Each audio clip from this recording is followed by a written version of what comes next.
Hi, everyone. How are you? Great. Good, thank you. Need a little energy. I know it's the end of the day, but cocktails and dinner are here soon. Hello, my name is Brittany Billings. I'm the EVP of Global Marketing for Shopkick. And for those of you who don't know what that is, it's a leading shopping rewards app that connects shoppers and brands and makes meaningful connections across the entire purchase file. So this panel today is a little bit different than what you've all experienced. We've seen some really fabulous female marketers and some amazing male allies today as well. So we want to talk about the next generation. So who is going to be in these seats at the next event and the next event, and how we all as leaders can support them. And for anyone in the audience who is a emerging marketing leader, hopefully leave with a couple tips and tricks along the way that made these wonderful women as successful as they are. So hopefully we'll have time at the end for Q&A. Again, I know today has been running over a little bit, but you all have had wonderful questions on the last few sessions. But I'm going to pass it off to the ladies, and then we'll jump into our discussion. Well, good afternoon, everyone. I see some familiar faces. Thanks for having me. Brandy Blackwell. I lead marketing for Another Broken Egg restaurants. We have, 92 cafes across 16 states. And we are breakfast, brunch, lunch, daytime, full service, full bar, breakfast concept. So that a breakfast at lunch. All right. Hey, good afternoon. I'm Lisa Hallam. I'm with Papa John's, and I lead our loyalty and CRM team there. I've been there just over 2 years. Always been in hospitality my entire career, which looks like a spider web, so it's something else to think about. It's not always a ladder that you climb. So excited to be here today. My name's Jenna Bromberg. I'm the VP of Brand and Creative here at Carter's and Oshkosh. And I spent the first 10 years of my career in social media before moving into broader marketing leadership roles. And previously I was at Pizza Hut for 6 years and then Hilton. I'm Laura Rueckel. I'm currently the CMO at Freddy's Frozen Custard and Steakburgers, which is a mouthful if you're not familiar with it. We're a Midwest-based brand. Just having opened our 500th location last week, and we'll soon be hitting $1 billion in sales. Big day. And I just find these events really fun because literally in this audience right now are either people I have worked for, worked with, known through other people, 6 degrees of separation. And I think it just speaks to a lot of what we're about to talk about, which is the power of relationships and just, learning and getting to know people and just never know. I mean, it's just so funny. I've had so many hugs today that I just never knew. And so that's just really fun about these events. So thank you, Brand Innovators, for having us, and look forward to just chatting. All the good things. All the good things. So we're gonna pass it off to Jenna first for being our wonderful hostess for the day. So thank you. Everyone has been raving about your session earlier and all of the content. So thank you for hosting us. But today's theme has been about emerging marketing trends for this emerging generation. We've had a lot of conversation about tactics and what's working and what isn't and what should we test. How do you learn those, right? So as someone starting out, how do you get exposure to what the heck they should be doing or not doing? And where do you learn what these trends are? Great question. So my team is amazing at this, but they always put themselves in our consumer shoes, even, if they're not parents themselves or are maybe a little bit younger as they're starting out their careers. What they do is they create or curate these social media feeds as though they were our consumer. And they consume content as though they were our consumer. And they spot emerging trends on social. They are super, super active on LinkedIn. And that's, number one, a really amazing way to just watch where culture is going and watch where kind of the next generation of marketing is evolving to. The second thing is, and this is something I started doing on really early in my career, and this is very small and tactical, but I watch the Today Show every single morning. Every morning, as I'm putting up, right?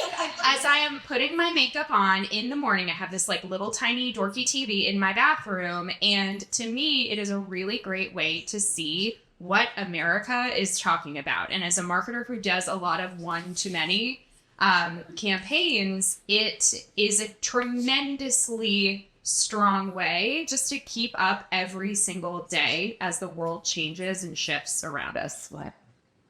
Anyone else have any thoughts? Or if you want to share your own exciting emerging trends that you're looking at in 2024, as this is a marketing conference as well. Yeah, I think the other big buzzword you always hear is AI, right? And what does AI mean? And it's like, it can mean a lot of different things to a lot of different people, right? We tend to think from a consumer facing, like it's about personalization and how do I talk to customers in a very authentic way, but very personalized way. Well, it also has applications on back of house. Like how can you use AI to make your systems and your operating systems more efficient so that whether it's a restaurant or whatever it is, work more efficiently. So I think AI is another thing that we're just going to keep an eye on and see how that continues to evolve. Okay, so if I look at this room right now, and I'm not going to age myself, that I've seen rooms like this a lot in my career, and there was a lot less women in a room like this when I first started. So obviously, and in the best way possible, the role of women in marketing has really evolved over the last few years. How and why, and what's the expectation now? How did you get there, and what's the expectation as you in leadership? I guess I'll take this one. Okay. I've been in restaurant marketing, which is, in marketing and in general, goes, lots of males, lots of females, but in the restaurant industry, there are a lot of males and there are a lot of male leadership. And so over, 16 years, I definitely have seen women gain a bigger seat at the table. I think that equality is gotten better. It's not perfect. And I think diversity has become much more welcome. And that's not just, gender. That's, backgrounds, culture, different, varying ethnicities. So I think we're growing there. I think that, as a woman, you have to earn your seat at the table, but you also have to ask for it sometimes. And to me, asking for it after you feel like you've earned it is completely appropriate and is where the difference in some steps in my career where I maybe wouldn't have been able to make that next move. And I think when we talk about like expectations of our teams in marketing, I loved what you said, Jenna, but I actually tasked my team to really dive into all of the cross-functional initiatives that we do. So now a marketer is not just doing traditional marketing. We are in this crazy digital world, AI. We're keeping up with all of that. We need to understand how POS integrations work, at least in my space. So now I'm learning IT things I don't even want to learn. And people don't know who to call me about the POS going down or IT. And I tell them IT, of course. But, really having an understanding of how that ecosystem works and then being close to my operational leads, my COO, my even down to, the tech companies and understanding how they operate. So I sit on those calls too. So I task my team to do the same thing. The things you hate, the things you dread, the things you got to get involved in and learn so that you can understand the 360 approach to some of the marketing initiatives we roll out. And then lastly, I would say my piece of advice for my team is just, especially women, stop apologizing for everything. Like I'm sorry. And I have just a quick story. My dad and I were out.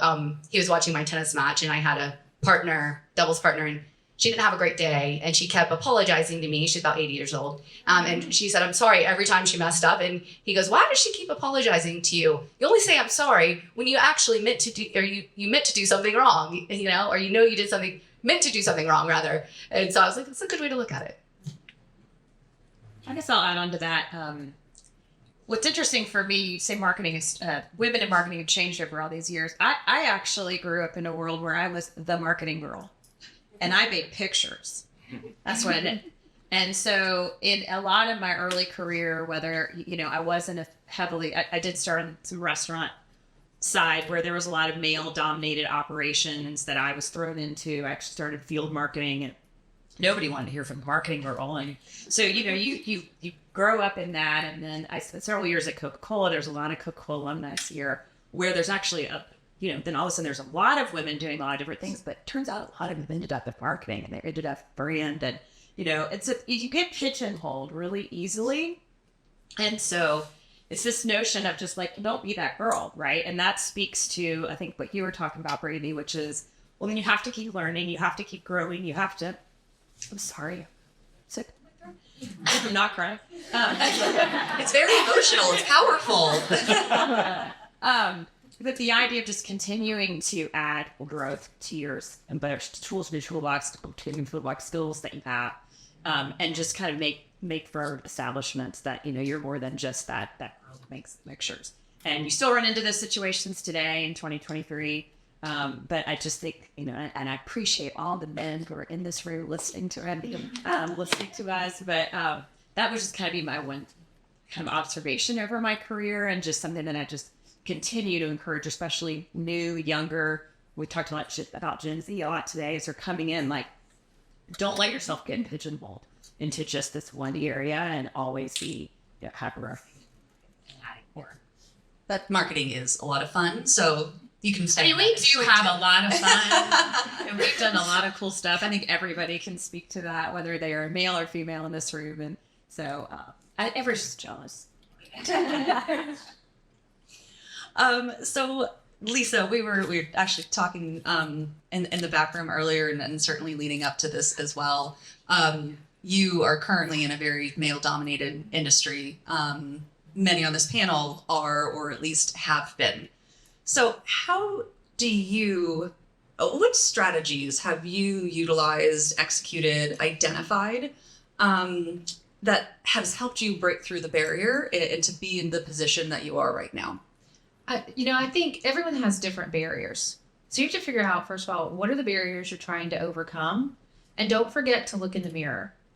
So I say that because sometimes we create our own barriers, right? And so think about like how you show up at every interaction. So whether you're going to a meeting, where do you sit? Do you sit in the back of the room or do you sit in the front row, right? You came to sit in the front row, right? I'm sure it was full earlier. Do you speak up? Do you share your opinions? Do you ask questions? Don't lose confidence. Someone's invited you to that meeting for a reason. They want to hear from you. And I think someone said it earlier, like you have to ask for things. There's nothing wrong with asking for something. You may get told no, but that's okay. At least you tried. And so I think like putting yourself out there, not being afraid to try, have confidence in yourself. One thing I've seen, and I've read this so many times, is like women look at job descriptions and go, I've done that, I haven't done that, I've done that. Men go, I can do that, I can do that. I've never done that, but whatever, I'll try. Still gonna apply for the job, right? So just think about your capabilities and your abilities and focus on that, not what you haven't done, but what you can do. Okay, we're going to start the Q&A portion earlier. This is going to be interactive. All right. Okay. So, I understand Chris, but what I'd really liked is you joined the company. The CEO. One of the most highly recognized sexual harassment executive.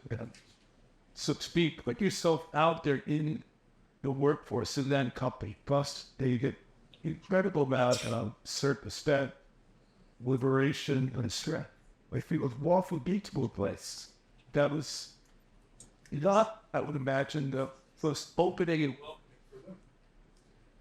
So I believe you're talking about our founder, right? And just to be clear, like we have separated from him, right? But there's some halo effect, spillover from that, so that's fair. One of the reasons I actually chose Papa John's after being in another company for so long is I needed inspiration in my leadership, and they were making a deliberate statement to say, we're not the old company, we're the new company. We have new leadership in place led by Rob Lynch, who is a tremendous marketer, came from Arby's, and we have core values that put people first, put our customers first, put our team members first. We have fun at what we do. So it was going a bit on a limb. You're right. It was taking a risk, but it was exciting as well. And I haven't looked back. So I think that's also an important part, that one question that we'll get to later is how do you establish a company culture of equity and equality? So we'll touch on that a little bit too. Thanks for the prelude to that. So let's go to another stereotype that I guess that we have been talking about. So women are generally stereotyped as being kind of more emotionally driven. How, if you feel that's true, how do you think that has actually influenced and driven your decisions that you make, whether it be from hiring, whether it be from budgeting, whether it be from planning, whether it be from branding? How has that actually been a strength? And who was I forgot? I thought I was who I was going to ask this to first. Laura, sorry. Okay. Okay. I'll answer the question that you asked. What are we talking about? I'll go around. How's that been a strength? I think I often should translate emotion to passion. And it can be a pro and it can be a con, whether used by males or females. I will say, and speaking from personal experience, anybody who's worked with me knows that I'm very passionate marketer. And I love what I do, and I love making impact with consumers and guests. And so sometimes, you can get a little bit, really committed to certain ideas. I think the opposite of that, though, then is, okay, well, then what especially as a female, what do you add? And I have found there's two things in my mind that I'm pretty consistent that I do think females really do a great job with. And one is communication and connection. And so sometimes things are amok. Nobody really knows where, what's going on. And so how do you just stop, center, bring everybody together? What's the goal? What's the problem? And I have found that a lot of women I've worked with are really, really good at that. And sometimes it doesn't always happen with men. And it's a value that you bring to an organization and to an executive team to be like, hey guys, just, I'll take it. And so my advice part of that is be the one to volunteer to kind of be the one who takes it and communicates it all together. The other piece of that is calm under fire. I think that often women in particular, and not for anyone who isn't a mother, but I would argue that many of us who are mothers, I will never forget, I had somebody who worked on my team, and there was crazy chaos going on, and I was like, are you okay? Is everything okay? And she's like, girl, I got 3 teenage girls at home. It is fine. Don't worry about this. And so, and that there's some truth in that, right? And we've talked a lot about babies today and motherhood, and I will say there's just this centering around eye on the prize, let's just stay calm. Everybody's going to be calm. And sometimes I think that's a value that women bring to an organization that is super helpful, because you never know when the crisis is going to hit. It doesn't always have to be a crisis. It can just be a Tuesday. So, I think those are always good things to keep in mind that you add. And that reminds me of a story when I was in New York and I was running partnerships for Hudson's Bay Company. So owned Saks Fifth Avenue, Lord & Taylor, Gilt, and while you'd think that was a very female-focused environment, it was a lot of men. And this was at a time that I was thinking about starting to have a family. And one of, the only senior women people there was a mentor. I'm like, Sarah, I'm really starting to think about having a family. And I know we don't have a lot of parents here, or a lot of the men who work here, they have their wives that stay at home, but I purposely want to work. What is your thoughts about that? And she's like, Brittany, I purposely seek out mothers because I know how much they know how to fiercely prioritize and use their time wisely. And that is something that I've taken with me. Still getting goosebumps right now thinking about Sarah's wise words, but that's another really good comparison. Anyone else have any comments on EQ and how you leverage it, or how anyone in this audience could leverage it? Nope, crickets. All right, we'll move on. We'll move on to the next one. So, we are now talking, and Brandy, we're starting off with you on this one. So, inspiration and mentorship can come from anywhere. And today we've been talking about really the youngest generation of consumers right now. And we have many of them on our respective teams. So first and foremost, can you share some of the best advice that you've been given by a mentor in your career? So I was in the middle of thinking about changing jobs, and I didn't really want to. I had a great opportunity, and it was very scary. And it was moving to another state and didn't know anybody.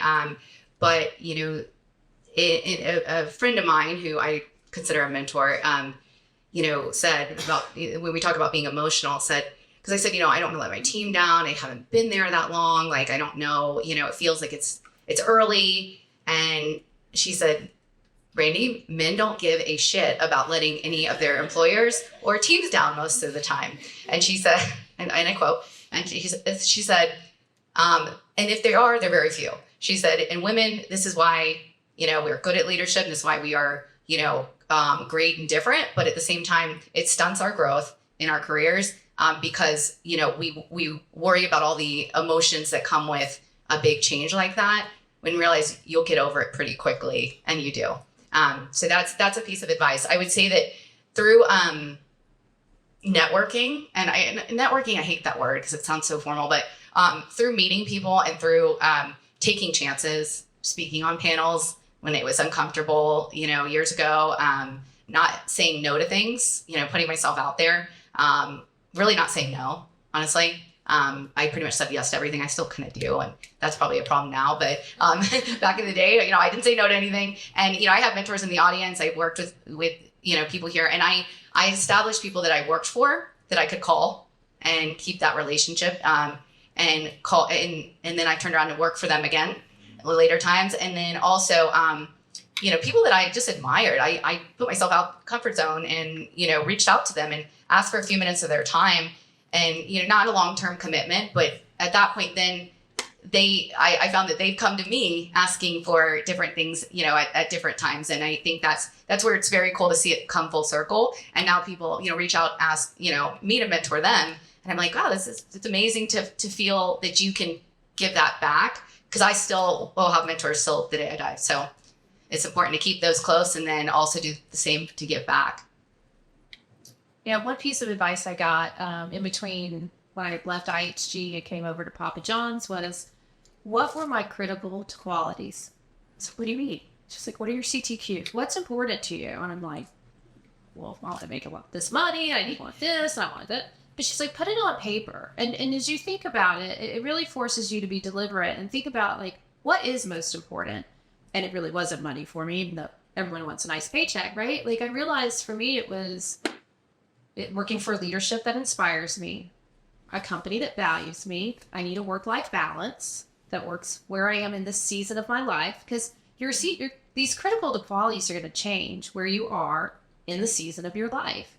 And that's okay. That's a good thing. So always come back to that and make sure that you're balanced inside, right? That where you are and what you're doing is giving you the best balance that you can find in your life. And so when she did that, it became so much easier in my job selection for me to land. Okay. The best advice I ever got is lift as you rise, meaning the longer you go in your career, you'll have these opportunities to step up, lift someone up with you, take somebody with you. And when I think about, the things that have changed my career, almost every single time, it has been somebody senior to me taking, whether it be a man or a woman, taking a gamble on me. And as I look back over the last 5-10 years, every time I have done that, I have never regretted it. Whether it's like betting on an emerging talent, giving somebody an opportunity or a body of work that they feel like they're maybe not ready for. I will just say, when you're retired and you're on your beach in California and doing your thing, people will not remember your campaigns. People will not remember that great presentation you did at the Brand Innovators. They will remember the impact that you had on other people's careers. And I would just say, like, throughout the rest of all of your careers, when you look at the folks who are coming up behind you, make sure you keep that ladder down behind you so that they can come.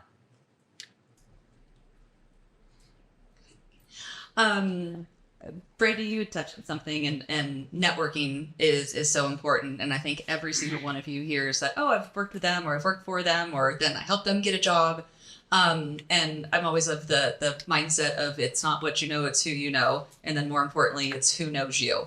But these events can be really daunting sometimes, and networking can be daunting sometimes, and sticking your neck out and just introducing yourself to someone that you don't know can be daunting. So how have you, over your time, and I would say that this is still even daunting for me over my time, how have you gotten more comfortable? How did you break out of your shell? And what advice would you give to really make the most of it? Because it really is about advancing your career and meeting new people.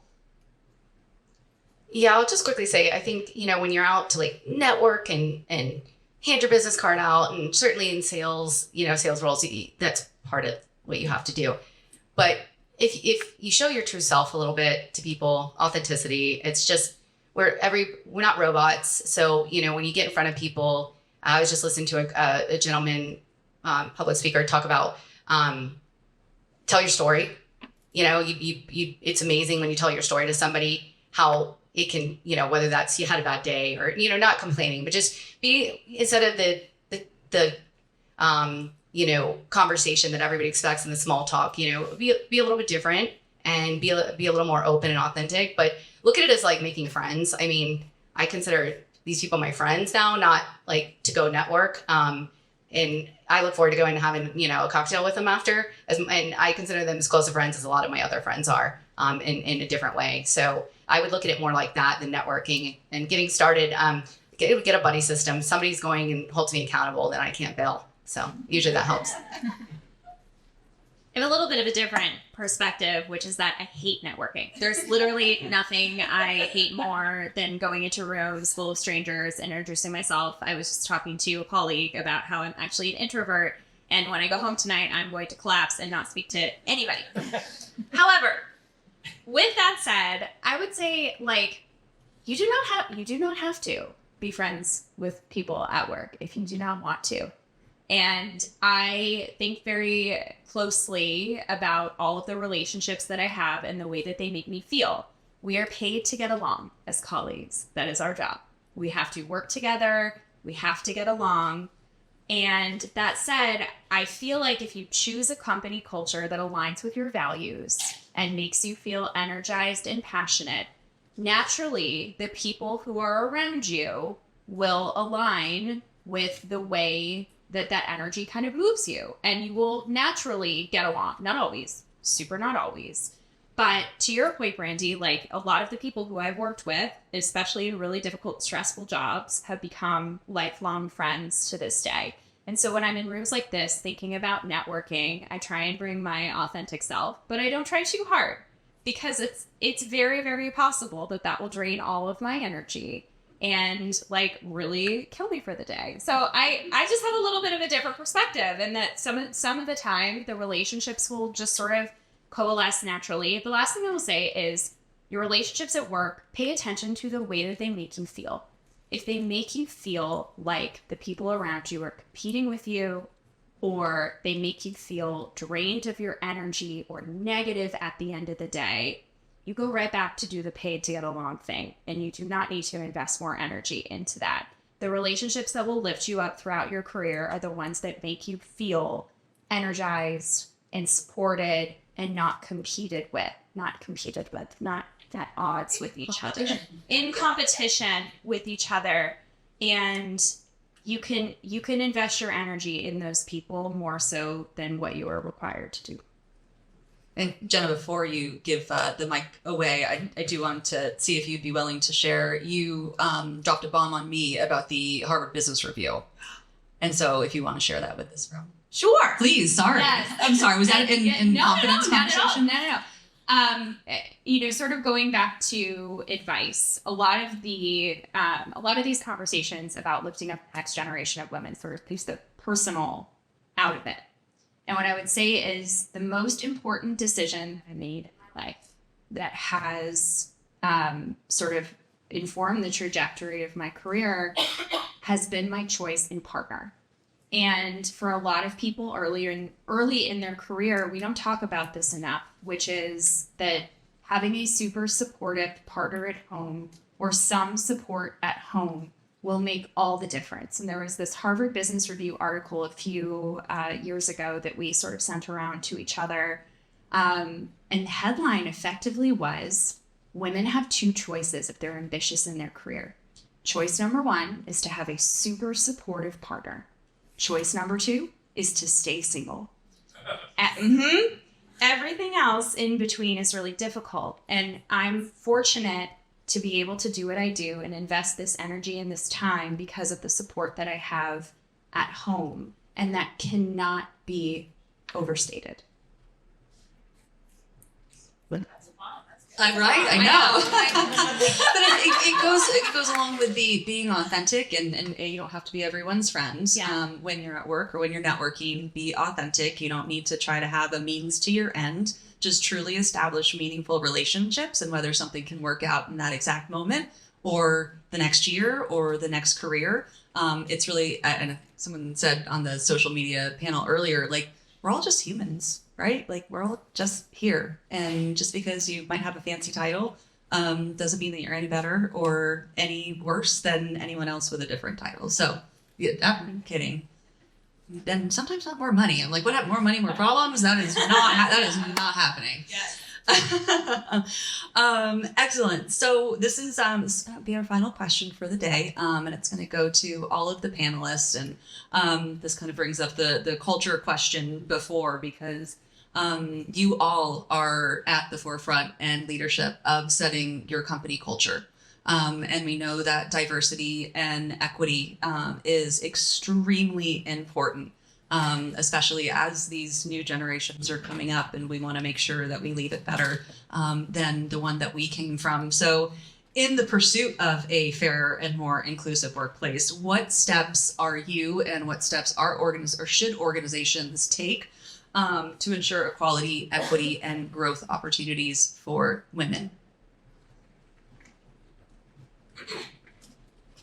That's a tough one, because I think I came into a place where two of the 5 leadership team members on our executive team are women, and our CFO is a woman. So I feel like I stepped in to follow a previous leader that I worked for, knowing that already mattered. And that was in culture. It can't be talked about. Like, this is what kills me is I come into places and it's, our culture's this, and we have to like rehearse all the words, and everyone's like, it's like you can't even say it because you're like, like it's not real, like it's really not real. And so it's acting on the things you say and you believe in, as opposed to talking about them, because that really, and exercising whatever it is you believe in. So if you say, I promote women and leaders, and then there should be women leadership in there. Right? If we're diverse, there should be a diverse people working in our office. Like, it's pretty straightforward. And I think, the important thing is to give the women underneath you and your team a path forward. And that's anybody, that's males, but women really they're scared to ask sometimes. So being able to provide that path or that direction, and that, I love that, because I'm always talking about, like, I want you to have my job. And if you get talented people, they make you look better. And you have to be confident enough not to fear that they are going to be better than you at quite a few things. So I'll jump in on the opposite of that. I am the only female on my executive team and the only female on my entire board. And so it's a very different environment, but in a very, very positive way all the same. They don't know what to do. They're like, Laura, what should we do? And I'm like, well, there's organizations we can join and there's things we can do. And so I think that's part of it, is just knowing that, I am in a role now, and I would say men are in a lot of these roles where it's just like identifying that, yeah, this is important. And, we talk about, don't always make it the HR person's, not the HR person's job. This is everybody's everybody's role. And then in particular, if you can find female sponsors, and as an example, I am one of those in my company and I'll just give you an example, there's an organization for those of you in food service called the Women's Food Service Forum. It's a fantastic organization. I was very fortunate during my years at Coca-Cola to have been introduced to them and, just really have experienced a lot of positive things. And, Freddy's they were not a member. They didn't know anything about it. They just was never something that was a priority.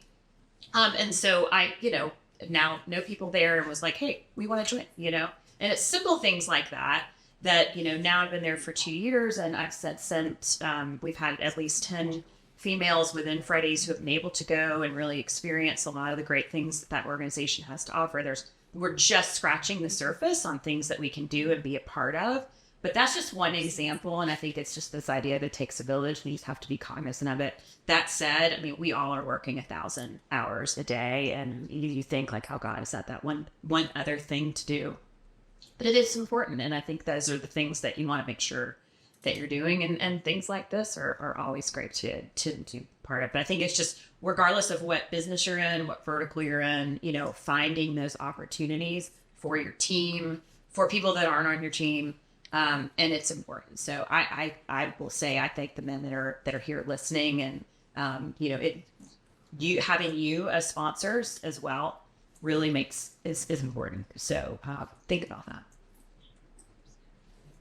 Your job as a leader is not to, oh, sorry, I scooted back to your job as a leader is not to give people the opportunities that you had. Your job as a leader is to give them better opportunities than you had, and to make that path easier than the path that you traveled. And I had a boss once, I remember really early in my career, I was asking her for a raise. And it took all my courage to have this conversation with her. She looked me dead in the face and she said to me, when I was at your level, I was making less than you're making now. So no. And I was like, oh. And I remembered it forever, because she should have said, good for you. Yep, I'm going to advocate for you, and I'm going to be so proud that you had more opportunities and were paid better than I was when I walked in your shoes at that time in my career. But she didn't. And I vowed ever since that time to make sure the people coming up behind me have a better time. And I think it's not just on the organization and the structure in HR, like you said, to do those things. It's on the individual leaders to advocate for their teams in that way. Oh, that's a lot of great advice. So the one thing I'll just add to it is, don't be afraid as managers to try something different, something maybe that makes you even feel a little uncomfortable. Again, I talk about seasons of your career and what the needs are, and how do you really retain women, especially during certain seasons of their life. So if someone comes to you with a flexible work idea, like they want a job share, or they need to work a compressed work week so that they can be home more, or again, this is a season, this is a moment in time. And so if you're able to be, and maybe it's not equal across, everybody gets to do it, but it's fair. I hear my kids hear that at home, like, it's not always equal, but at least it's fair. That's what I would say is, don't be afraid to just try something. Worst case, it doesn't work, and then you go back to doing it the way you did it. But I think that have that courage to do that, to be that leader, and stand up for your team. Amazing. Well, Laura, in conclusion, something that you said when, like, hey, it doesn't have to just fall to HR. It doesn't just have to fall to HR, and it also doesn't have to fall to just the women leaders within an organization, right? So, this was a panel about raising up the next generation of female marketing leaders. So it's everyone can do it. A she, a they, a he. And so I think it's very important that we all own that responsibility. And we also realize, and we heard it from you earlier too, Jenna, is that it's not just leadership that has good ideas. It's at every place within the organization. So you can also make a difference, whether you're junior, mid, or senior level. And it's really just about being your authentic self and asking for what you want. So with that, thank you very much for joining, and we will open it up to any questions that you have. Yes, thank you. Thank you, Jenna. Thank you for sharing such gems I connect with them quite personally. Thank you. My name is Barbara. And, I'm glad that you touched on this idea of sort of the female space broadening. And I wonder how in your marketing, but also in your own workspaces, that you sort of encourage that broadening, because it brings cultural differences, right? It's nuanced, so if it's diverse, it means that there are 10 different ways of doing it. And how do you navigate that? And additionally, I wonder how you navigate this idea of diversity when it comes to the consumer, right? Do you lead the consumer with where you think they should be? Or do you lead with what they want? Because very often those two things are in conflict. Oh, yes, that is an amazing question. Shout out to my colleague in the back there, John Cia, who's consistently challenging us with listening to the voice of the consumer to make sure we are reflecting what they are telling us that they want and what they are organically and intrinsically connecting to. To your earlier question, it's interesting. Earlier, we were on a panel and we were talking about mom. We kept saying, mom buys, mom does this, mom does that. And the reality is, mom shoulders a tremendous amount of the mental load in the household, whether it's, we're out of toilet paper and we need to go buy more, or the kids' pants are too short, or what have you. And we really spend a lot of time getting into her brain and understanding her psyche and what motivates her. And it's interesting because it changes based on the season, based on cultural nuance, based on what's going on, based on diversity and background and interest and culture. And we have to constantly adapt and evolve how we show up with that consumer. As it relates to inside the workplace, I think the most important thing is to allow all of the teams around you, whatever their background, to show up as their authentic selves and to listen to them.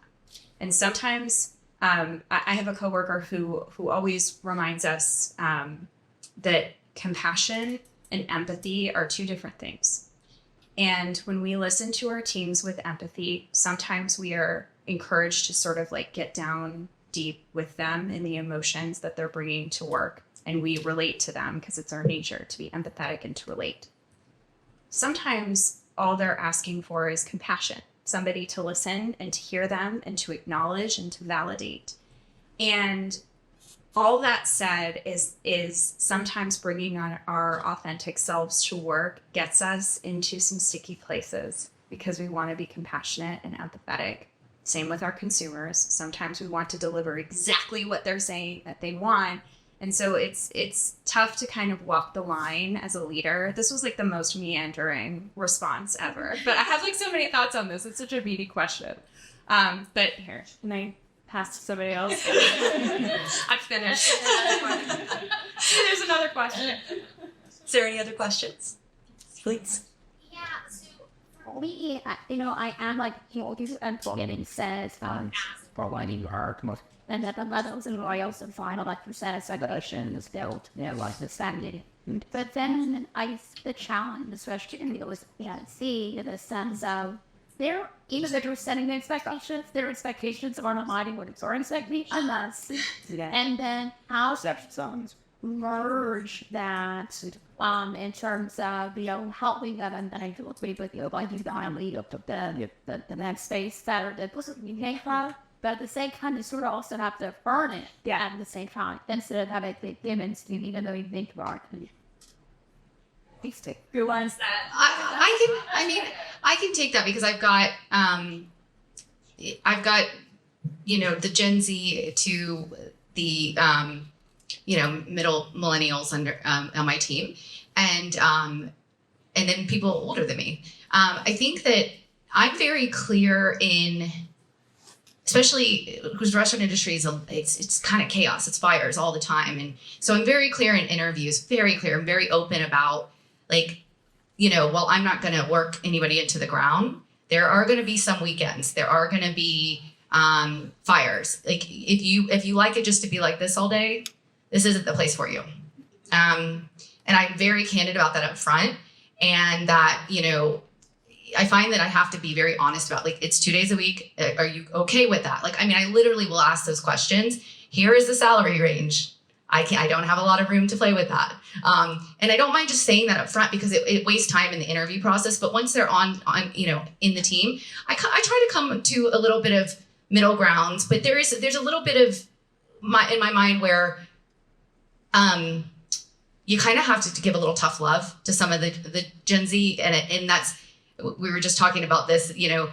They'll question you to death and before they actually look for the answer. And sometimes I'll literally look at them and say, what do you think the answer is?